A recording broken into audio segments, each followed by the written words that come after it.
এখন যে কোনো তারিখ মানে লোকে ভোটের তারিখের কথাই মনে করে, যেমন 25শে মে জঙ্গলমহলে ভোট, কিন্তু আমি বলবো 26শে মের কথা। 26শে মে অত্যন্ত গুরুত্বপূর্ণ একটা দিন। কবছর একটু পিছিয়ে যায়, 2021-এর 26শে মে ইয়াস, সেই ইয়াসের ধ্বংসলীলা, সেই তাণ্ডবের কথা এখনো লোকে মনে করে।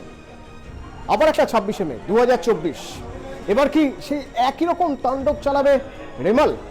রেমাল কি? রেমাল একটা ঘূর্ণিঝড়। আচ্ছা, এই রেমাল নাম কারা দিয়েছে? রেমাল নাম ওমান দিয়েছে। ওমানে রেমাল মানে হচ্ছে বালুকণা, একটি আরবি শব্দ। তো এক একটা দেশ এক একবার সুযোগ পায় ঘূর্ণিঝড়ের নাম দেওয়ার। তো এবার যদি এই ঘূর্ণিঝড় ফর্ম করে তার নাম হবে রেমাল, এটা ঠিক করা হয়েছে এবং ওমান এই নামটা দিয়েছে। ঘূর্ণিঝড় এখনো ফর্ম করেনি, কিন্তু যদি ঘূর্ণিঝড় ফর্ম করে তাহলে কি হতে পারে? আমরা যেখানে দাঁড়িয়ে রয়েছি এই সময়, এই টাইম ফ্রেম যদি দেখি, তাহলে শুক্রবার সন্ধে 6টা। বেশ, এখনো এখানে ঘূর্ণিঝড়ের কোনো নাম নিশান কিচ্ছু দেখা যাচ্ছে না। এই আমাদের কলকাতা, এপাশে বাংলাদেশ খড়গপুর, এপাশে এই ওড়িশা বর্ডার। তো আমি স্যাটেলাইট ইমেজ, একটা রানিং ইমেজ প্লে করছি। এই রানিং ইমেজে আস্তে আস্তে দেখা যাক, এখান থেকে ভোট চলে গেল, ভোট শেষ শনিবার রাত 8টা। এখানে কিছু বুঝতে পারছেন? একটু ছোট করে দেখাই আপনাদের। দেখুন, একটা ঘূর্ণিঝড় ফর্ম করে গেছে ঠিক এই জায়গায়। যে ঘূর্ণিঝড় আস্তে আস্তে আস্তে আস্তে এগোচ্ছে, উত্তর বঙ্গোপসাগরের দিকে এগোচ্ছে। এগিয়ে ঠিক কোথায় যেতে পারে? আসা যাক রবিবার, অর্থাৎ 26 তারিখের কথা বলছিলাম না? 26শে মে গুরুত্বপূর্ণ। 26শে মে অবস্থান দেখুন। এটাকে যদি আমরা একটু জুম করে দেখি, এই আমাদের কলকাতা সাগর, আর এপাশে বাংলাদেশের খেপুপাড়া।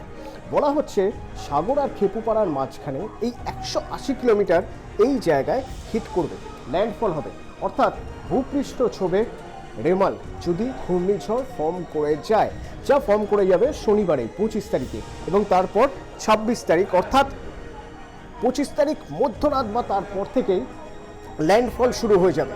ল্যান্ডফল যখন হবে তখন গতিবেগ হাওয়ার ঘন্টায় 130 কিলোমিটার, 130 কিলোমিটার পার ঘন্টা এই গতিবেগে ঝড় বইবে এখান দিয়ে। তার সঙ্গে হবে বৃষ্টি এবং জলোচ্ছ্বাস, এবং এটা চলবে প্রায় একদিন, প্রায় 24 ঘন্টা এই ধ্বংসলীলা চলবে। শুধুমাত্র দক্ষিণ 24 পরগনা নয়, উত্তর 24 পরগনা, কলকাতাও বাদ যাবে না। প্রবল বর্ষণের পূর্বাভাস রয়েছে দক্ষিণ 24 পরগনার জন্য, ভারী থেকে অতি ভারী বৃষ্টির পূর্বাভাস রয়েছে কলকাতা, উত্তর 24 পরগনা, হাওড়া, হুগলি, নদিয়া, পূর্ব মেদিনীপুরেও। কেন? দেখুন, আমরা ছিলাম কোথায়? 3টে, 26 তারিখ রবিবার, সময় এগোচ্ছে। দেখুন, রবিবার 26 তারিখ সন্ধ্যে 6টা। স্যাটেলাইট ইমেজ কি দেখাচ্ছে দেখুন। এদিকে জলেশ্বর, বালাসোর, ভদ্রক, এপাশে হলদিয়া, গঙ্গাসাগর, এই পুরো বিস্তীর্ণ জায়গা প্রবল বর্ষণ তো হবেই, তার সঙ্গে ঝোড়ো হাওয়া বইবে, যে ঝোড়ো হাওয়া 80 থেকে 120 কিলোমিটার বেগে হতে পারে। এটা গেল রবিবারের কথা, অর্থাৎ 26 তারিখের কথা। দুর্যোগ শুধু কিন্তু রবিবারেই শেষ হয়ে যাচ্ছে না, এই দুর্যোগ বাড়বে, আরও বাড়বে, এবং এই স্থলভাগ অর্থাৎ কলকাতা, উত্তর 24 পরগনা, এই পুরো জায়গা এবং হুগলির কিছুটা অংশ, এখানে দুর্ভোগ আরও বাড়বে। তার কারণ এই স্যাটেলাইট ইমেজই দেখাচ্ছে তার ঠিক কয়েক ঘন্টা পর থেকে কি কি হতে পারে। দেখুন, রবিবার রাত 1টা, ক্যালেন্ডারের হিসেব অনুযায়ী সোমবার হয়ে যাচ্ছে, 27 তারিখ হয়ে যাচ্ছে। দেখুন অবস্থা, এপাশে পূর্ব মেদিনীপুর, পশ্চিম মেদিনীপুর, হুগলি, বর্ধমান, নদিয়া, এই পুরো এলাকাটা একবার দেখুন। ঘূর্ণিঝড়ের পুরোপুরি প্রভাব, ভীষণ প্রভাব পড়বে এখানে, এবং গঙ্গাসাগর আর হলদিবাড়ি এবং সুন্দরবনের বিস্তীর্ণ এলাকা ভালোভাবেই বুঝতে পারছেন কী পরিমাণ ক্ষতিগ্রস্ত হতে পারে। আর ভারী থেকে অতি ভারী বৃষ্টির হাত থেকে বাদ যাবে না কলকাতাও। সোমবার সকালও হবে কিন্তু ভারী বৃষ্টি দিয়েই, সোমবার সকাল 10টা, 27 তারিখ 27শে মে সোমবার সকাল 10টা।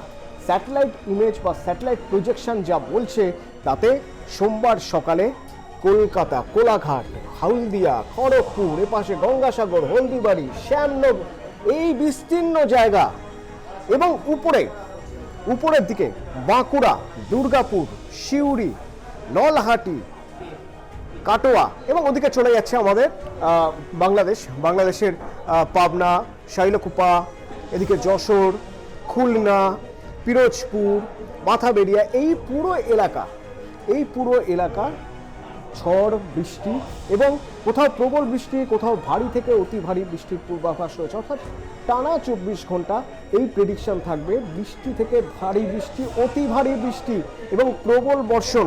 সবচেয়ে বেশি ক্ষতিগ্রস্ত হবে, আপনারা নিশ্চয়ই ছবি দেখে, ইমেজ দেখে আঁচ করতে পারছেন দক্ষিণ 24 পরগনার কি অবস্থা।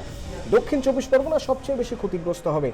সাগর এবং কাকদ্বীপ, নামখানার বিস্তীর্ণ অঞ্চল, এই জায়গাগুলোর নদী বাঁধ, এমনিতেই নদী বাঁধ নিয়ে মানুষ টেনশনে থাকেন। ইয়াসে যে ক্ষতি হয়েছে, বলা যেতে পারে ইয়াস না, আরও পিছিয়ে যেতে হবে। আইলায় যে ক্ষতি হয়েছে, সেই ক্ষতি পুরোপুরি এখনো পর্যন্ত ঢাকা দেওয়া সম্ভব হয়নি বা ক্ষতের প্রলেপ দেওয়া সম্ভব হয়নি। তারপরে ইয়াস, যদিও প্রযুক্তি অনেক উন্নত হয়েছে, যার জন্য অনেক আগে থেকে এখন বোঝা যাচ্ছে বা একটা আঁচ করা যেতে পারছে কোথায় কোথায় কতটা প্রভাব পড়বে, সেই অনুযায়ী ইভাকুয়েট করানো যাচ্ছে, মানুষকে নিরাপদ জায়গায় সরিয়ে আনা হচ্ছে। এবং সেই সরিয়ে আনার প্রক্রিয়া কিন্তু ইয়াসের সময়ও হয়েছিল, যে জন্য আইলায় যে পরিমাণ প্রাণহানি হয়েছিল, ইয়াসে সে পরিমাণ প্রাণহানি হয়নি, কিন্তু সম্পত্তির ক্ষতি তো হয়েছে। আর সেই সম্পত্তির ক্ষতি আটকানো যাতে যায়, তার জন্য আরও উন্নত প্রযুক্তি, র্যাডারের ব্যবহার, এইসব প্রযুক্তির ব্যবহার করে আগাম জানিয়ে দেওয়া হচ্ছে স্যাটেলাইট ইমেজের মাধ্যমে যে দক্ষিণ 24 পরগনা কতটা ক্ষতিগ্রস্ত হবে। দক্ষিণ 24 পরগনার এই নির্দিষ্ট জায়গা, কিছু কিছু জায়গা যদি আমরা ধরে দেখাই আপনাদের যে ঠিক কতটা ক্ষতিগ্রস্ত হতে পারে, তাহলে বলতে হবে এই দেখুন, এই যে ম্যানগ্রোভ অরণ্য, এই বিস্তীর্ণ এলাকা এখান থেকে শুরু করে এবং পূর্ব মেদিনীপুর, এই বিস্তীর্ণ এলাকা সবচেয়ে বেশি ক্ষতিগ্রস্ত হবে এবারের এই রেমালের জন্য। এবার যেহেতু এই জায়গা সবচেয়ে বেশি ক্ষতিগ্রস্ত হবে, সুতরাং আগাম সতর্কতা নেওয়া হয়েছে। প্রথমত সেচ দপ্তরকে জানানো হয়েছে, দ্বিতীয়ত বিপর্যয় মোকাবিলা দল ইতিমধ্যেই পৌঁছে গিয়েছে। মৎস্যজীবীরা সমুদ্রে যেতে পারবেন না, মানা করে দেওয়া হয়েছে এবং এখানে মাইকিং চলছে। মাইকিংয়ের মাধ্যমে জানিয়ে দেওয়া হচ্ছে যে যারা যে জায়গাগুলোয় মনে হচ্ছে যে বিপদ সংকুল, সেখান থেকে সরে যান। রিলিফ ক্যাম্প করা হয়েছে, শেল্টার করা হয়েছে, সেখানে আপনারা চলে যান। তার কারণ যে পরিস্থিতি তৈরি হচ্ছে, সেই পরিস্থিতি থেকে বাঁচানোর হাত মানুষের নেই। আগাম সতর্ক থাকা ছাড়া আর কোনো উপায় নেই। এবং শুধুমাত্র জল ঢুকে যাবে, প্রবল জলোচ্ছ্বাসে জল ঢুকে যাবে তা নয়, গাছ ভাঙবে, বাড়ির চাল উড়ে যেতে পারে, গবাদি পশু সামলানো মুশকিল হয়ে যেতে পারে এবং বিদ্যুতের কোনো সংযোগ থাকবে না যদি সত্যি 80 থেকে 120 কিলোমিটার বেগে টানা ঝোড়ো হাওয়া বইতে থাকে। সুতরাং ওই যে বলছিলাম 26 তারিখ খুব গুরুত্বপূর্ণ। ঠিক 3 বছর আগে 2021-এর 26 তারিখের কথা মনে আছে আপনাদের, 26শে মে ইয়াস লন্ডভন্ড করে দিয়েছিল আমাদের শহর কলকাতাতেও, কত গাছ পড়ে গিয়েছিল, বিদ্যুৎ বিপর্যয় হয়েছিল কত জায়গায় এবং একদিন, দুদিন, 3 দিন, 4 দিন অনেকের বাড়িতে বিদ্যুৎ আসেনি। আর বিদ্যুতের সঙ্গে একেবারে সম্পূর্ণ সরাসরি যোগাযোগ পানীয় জল সরবরাহ, সুতরাং পানীয় জল পেতেও বেশ বেগ পেতে হয়েছিল শহরাঞ্চলের মানুষের। সুতরাং প্রত্যন্ত গ্রাম, দক্ষিণ 24 পরগনার, উত্তর 24 পরগনার, তাদের কি অবস্থা হয়েছিল ভাবুন। সেই জন্যই বারবার 26 তারিখ এই কথাটাই বলছি, কারণ ঠিক তার 3 বছর পর 2024-এর 26 তারিখ আরও একটা বিপর্যয় হতে পারে যদি এই স্যাটেলাইট ইমেজের যে প্রজেকশন, স্যাটেলাইট ইমেজের প্রজেকশন যদি ঠিক হয়। তবে আরও একটা বিষয় রয়েছে, সাইক্লোন এখনও ফর্ম হয়নি এবং সাইক্লোন ফর্ম হওয়ার পরে অনেক সময় গতি ঘুরে যায়, তার যে গতিপথ, সেই গতিপথ ঘুরে যায়। তার কারণ সাইক্লোন যখন এক জায়গা থেকে আরেক জায়গায় মুভ করে অনেকটা লাট্টুর মতো। সুতরাং লাট্টু আগে থেকে অঙ্ক কষে একদম নিখুঁত নির্ধারণ করা, যে অবস্থান নির্ধারণ করা সম্ভব হয় না। সাইক্লোনের ক্ষেত্রেও তাই, ঠিক আগে থেকে নির্ধারণ করা সম্ভব হয় না একদম নিখুঁত, শুধু একটা প্রজেকশন করা যেতে পারে, যে প্রজেকশন আবহাওয়াবিদরা করে এবং সেই প্রজেকশন অনুযায়ী 26 থেকে 27 এই দুটো দিন অর্থাৎ 24 ঘন্টা সাবধানে থাকতে হবে, সতর্ক থাকতে হবে, অন্যদের সাবধান করতে হবে, খুব প্রয়োজন ছাড়া বাড়ির বাইরে বেরোবেন না এবং সতর্ক থাকুন।